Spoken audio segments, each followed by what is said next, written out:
تداول نشطاء على مواقع التواصل الاجتماعي تسجيلا صوتيا خطيرا حول ترويج الدجاج الميت لاستعماله في محلات الأكلات السريعة بالدار البيضاء.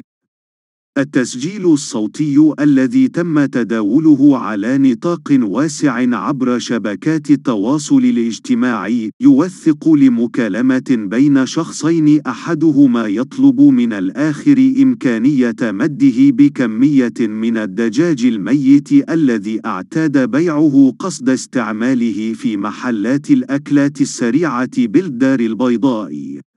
وخلف الأوديو موجة استنكار واسعة، وهو ما جعل فعاليات معنية بحماية المستهلك تطلب فتح تحقيق في التسجيل المتداول وترتيب المسؤوليات وضرب بيد من حديد على كل من يستخف بحياة المواطنين.